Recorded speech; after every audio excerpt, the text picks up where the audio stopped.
So simple interest గురించి నేర్చుకుందాం. So simple interest formula వచ్చేసి మనకు I = PTR/100. సో ఇక్కడ P stands for principal amount and T time period and R rate of interest. Okay, so amount A = P + I.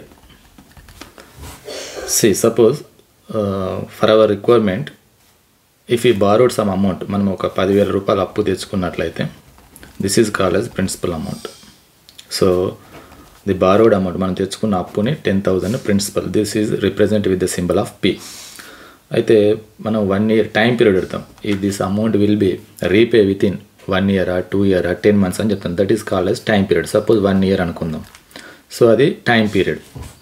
అయితే 10,000కి మనము interest ఇస్తాం, అంటే ఎక్కువ అమౌంట్ పే చేస్తాం వాళ్ళకి, రెన్యుమరేషన్ లాగా వాళ్ళకు రాయల్టీ కింద ఇస్తాం అన్నట్టు. So that is called as rate of interest. ఓకేనా. జనరల్గా మనం మన వాడుక భాషలో రూపాయికి 100 రూపీస్కి 1 రూపీ మిత్తి అని మాట్లాడుకుంటాం. ఓకేనా. అయితే ఇక్కడ రేట్ ఆఫ్ ఇంట్రెస్ట్ అనేది 12 months క్యాలిక్యులేట్ చేస్తారు ఇక్కడ. ఓకేనా. So that is representing with the symbol of R. అయితే by using this formula I = PTR/100, ఈ ఫార్ములా యూజ్ చేసుకోవడం ద్వారా మనకు 10,000కి ఎంత అమౌంట్ మన టెన్యూర్లో 1 year 2 years 10 months ఆ టెన్యూర్లో మనం వాళ్ళకి ఎంత పే చేయాలి ఎక్స్ట్రా అనేది ఇంట్రెస్ట్. ఓకేనా. ఈ ఇంట్రెస్ట్ ప్లస్ మనం తీసుకున్న ప్రిన్సిపల్ అమౌంట్, ఈ రెండింటిని యాడ్ చేసి మనం పే చేసినట్లయితే దాన్ని అమౌంట్ అంటాం. సో మొత్తం టోటల్ అమౌంట్ రీపే, అంటే 10,000కి సపోజ్ మనం ఇంట్రెస్ట్ ఒక 1,000 రూపీస్ పే చేయాల్సి వచ్చింది అనుకోండి. సో ఇంట్రెస్ట్ 1,000 ప్లస్ మనము తీసుకున్న అప్పు 10,000. సో టోటల్ ఎంత అవుతుంది? 11,000 అనేది మనం రీపే చేయాలి. దీన్ని అమౌంట్ అంటాం. ఓకేనా. సో ఇది సో సింపుల్ ఇంట్రెస్ట్ ఫార్ములా మనం ఎట్లా క్యాలిక్యులేట్ చేస్తామంటే ఇక్కడ I = PTR/100 ఈ ఫార్ములా ద్వారా యూజ్ చేస్తాం. P stands for principal, T for time, R stands for rate of interest. Okay. So A = P + I అంటే మనము తీసుకున్న అమౌంట్, అప్పుగా తెచ్చిన అమౌంట్, దానికి పేమెంట్ చేయాల్సిన ఇంట్రెస్ట్, ఈ రెండింటిని కలిపి మనం రీపే చేస్తాం. దాన్ని క్యాపిటల్ A తోటి మనం రిప్రజెంట్ చేస్తాం. ఓకే. ఇప్పుడు మనం ఇక్కడ చూద్దాం. ఎక్సర్సైజ్ 5.3 వచ్చి ఫస్ట్ ప్రాబ్లం చూడండి. Sudhakar borrows 15,000 from a bank to renovate his house. He borrows the money at 9% per annum simple interest over 8 years. What are his monthly repayments? So Sudhakar అనేవాడు 15,000 రూపాయలు. So he borrowing the amount 15,000 అప్పుగా తెస్తాడు. Rate of interest R = 9% for the period of 8 years. So this is the formula. So how much he is borrowing now? The first problem exercise 5.3లో we are discussing first problem. So borrowing amount P = 15,000. okay, అప్పుగా తెచ్చిన amount 15,000 and rate of interest మనకి ఎంత చెప్పిండు? R = 9%. ఇక్కడ మన text బుక్లో చూస్తే మీకు తెలుస్తుంది. సో రేట్ ఆఫ్ ఇంట్రెస్ట్ = 9% వచ్చేసింది. టైం పీరియడ్ వచ్చేసి 8 years. So 8 years. అయితే మంత్లీ రీపేమెంట్స్ ఈజ్ ఆస్కింగ్. ఓకేనా. మంత్లీ రీపేమెంట్స్ అంటే every month Sudhakar has to repay the amount EMI లాగా కట్టాలని చూస్తాను. మంత్లీ రీపేమెంట్ చేయాలనుకుంటుండు. సో దీనికి మనం ఫస్ట్ ఇంట్రెస్ట్ క్యాలిక్యులేట్ చేద్దాం. సో I = మనకి ఏం ప్రిన్సిపల్ ఇచ్చినాం నేను? PTR/100 ఇది ఫార్ములా. ఈ ఫార్ములాలో మనకి ఈ డేటా మొత్తం సబ్స్టిట్యూట్ చేద్దాం. So I = PTR/100. So P = 15,000. So into T 8 years ఉంది. తర్వాత రేట్ ఆఫ్ ఇంట్రెస్ట్ వచ్చేసి 9/100. సో 2 zeros గెట్ క్యాన్సిల్ అయినట్లయితే మనం సో 150 × 8 × 9 క్యాలిక్యులేట్ చేస్తే 10,800 అవుతుంది. ఓకేనా. ఇది ఏంటిది మనకి? ఇంట్రెస్ట్, జస్ట్ ఇంట్రెస్టే. ఓకేనా. సో మనకు టోటల్ అమౌంట్ ఎంత రీపే చేయాలి? మనం తెచ్చుకున్న ప్రిన్సిపల్ అమౌంట్, అప్పుగా తెచ్చిన 15,000 plus this interest, both should be repay. ఓకేనా. So this is I. So P = 15,000 plus 10,800 రెండింటిని యాడ్ చేస్తే ఎంత వస్తుంది మనకి? So 25,800. So at a time after 8 years తర్వాత రీపే చేయాలనుకుంటలేడు సుధాకర్. ఏం చేయాలంటాడు? మంత్లీ రీపే చేయాలంటాడు. అంటే 8 years పీరియడ్కి మంత్లీ, అంటే for 1 year equals to 12 months. ఓకేనా? అట్లా మనకి ఎన్ని ఇయర్స్? 8 years ఉంది. So 8 years equal to 12 into 8, so 96 months.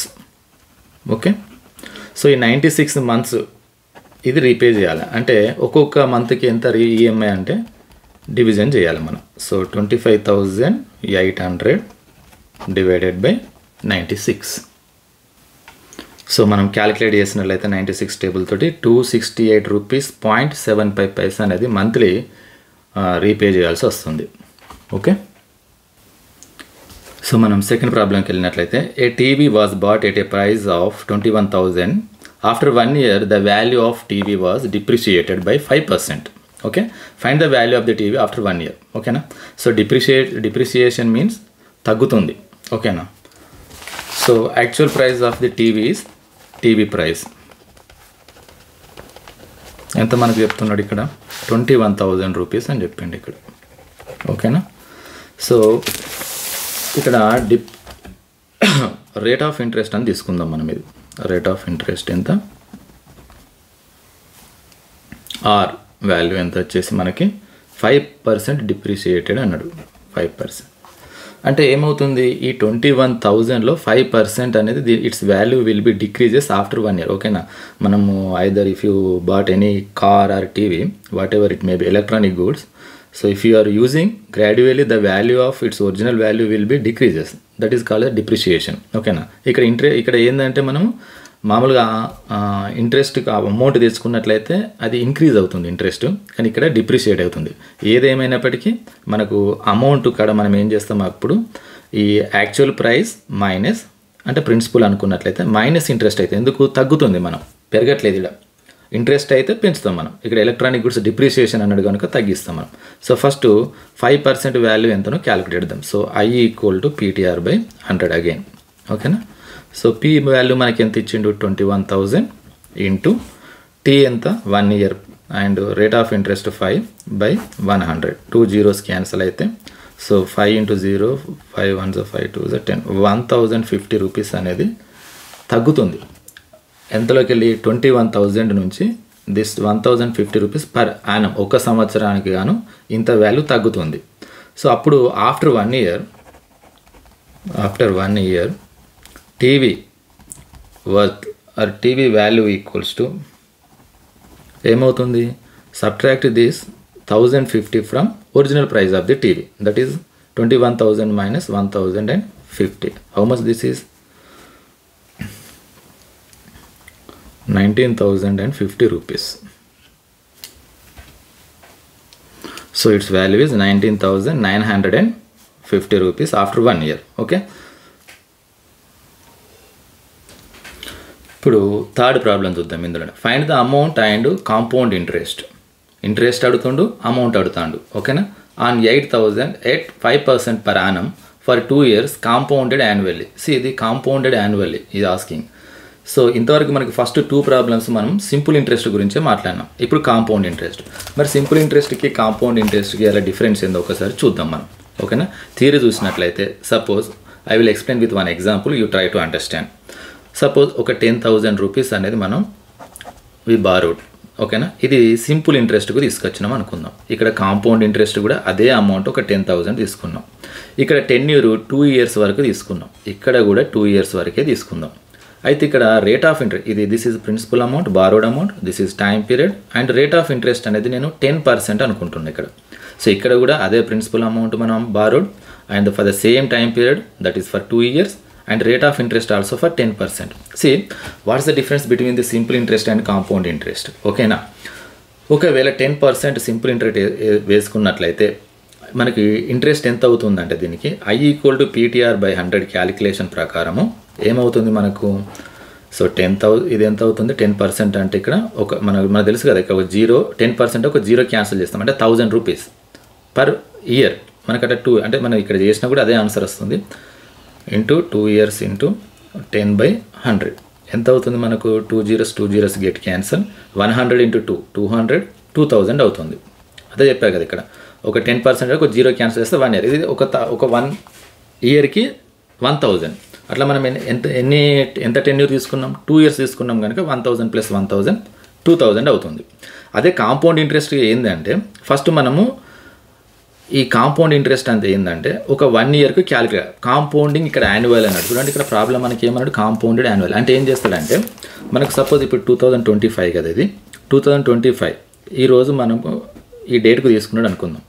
ఏం చేస్తాడు యాన్యువల్ అంటే ఒక సంవత్సరానికి ఏం చేస్తాడంటే 2026కి ఇంట్రెస్ట్ క్యాలిక్యులేట్ చేస్తాడు. దేనికి, ఈ 10,000 పైన క్యాలిక్యులేట్ చేస్తాడు. క్యాలిక్యులేట్ చేసినాక 10%కి మనకు 1 ఇయర్కి 10,000కి ఎంత వస్తుంది, 1000 రూపాయలు అని చెప్పుకున్నాం కదా మనం. ఒక చిన్న ఇక్కడ 10% అంటే 1000 ఏం చేస్తాడు ఇక్కడ అంటే దీనికి యాడ్ చేస్తాడు 2026లో. సో అప్పుడు మనం తీసుకున్న principal amount becomes 10,000 plus this interest 1000. Now it becomes as 11,000 for next year. ఇక్కడ సింపుల్ ఇంట్రెస్ట్లో ఏమవుతుంది, ఈ 10,000కే 2025లో క్యాలిక్యులేట్ చేస్తాడు ఇంట్రెస్ట్, 2026లో కూడా 10,000కే క్యాలిక్యులేట్ చేస్తాడు. అంటే ఈ ఇయర్కి 1000, ఈ ఇయర్కి 1000, 2000 అది ఉంది. కానీ ఇక్కడ 25 to 26కు 10,000 క్యాలిక్యులేట్ చేస్తాడు.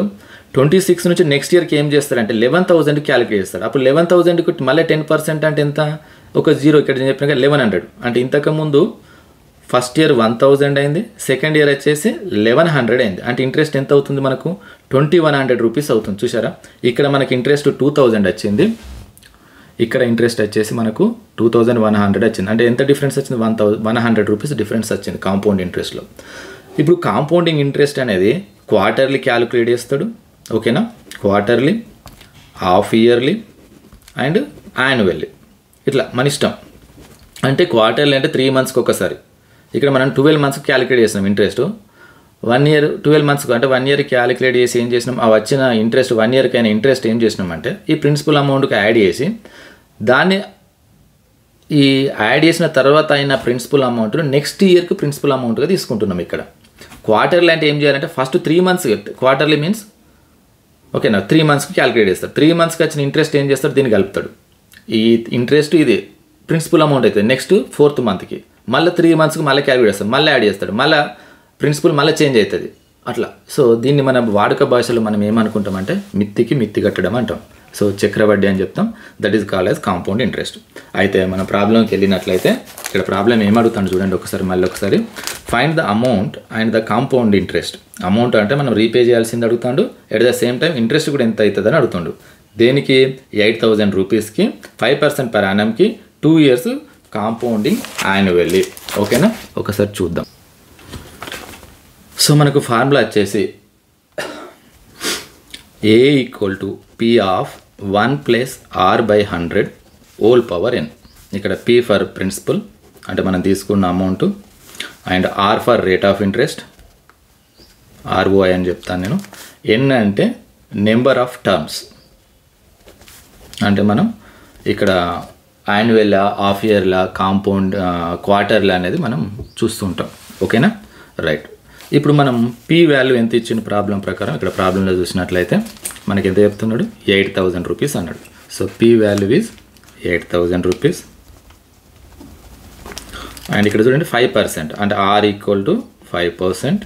ఓకేనా, టైం వచ్చేసి మనకు T = 2 years.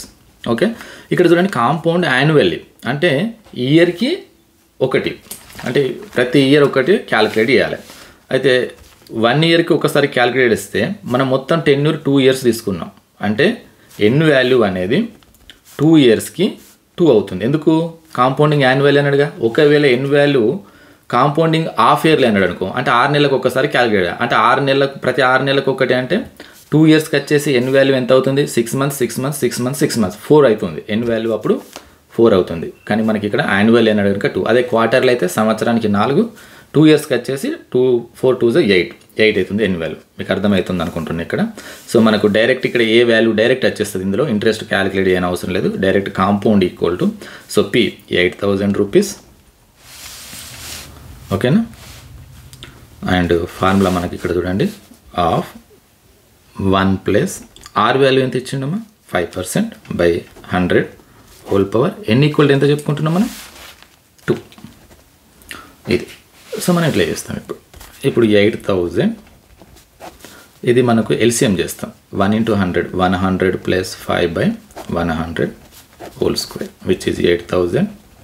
ఇది 105/100 whole square. సో మనకు ఆల్రెడీ తెలిసిన విషయమే.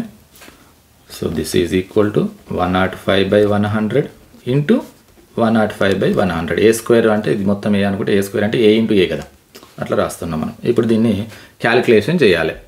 సో క్యాలిక్యులేట్ చేస్తే సో 8820 రూపీస్ అనేది మనకు వస్తుంది. సో తీసుకున్న అప్పు మనము టోటల్ ప్రిన్సిపల్ అమౌంట్ మనం తెచ్చిన అప్పు borrowed amount is 8000. You have to repay 8820. So extra amount you are paying 820. That is called as the interest. But you asked only find amount and compound. This is amount.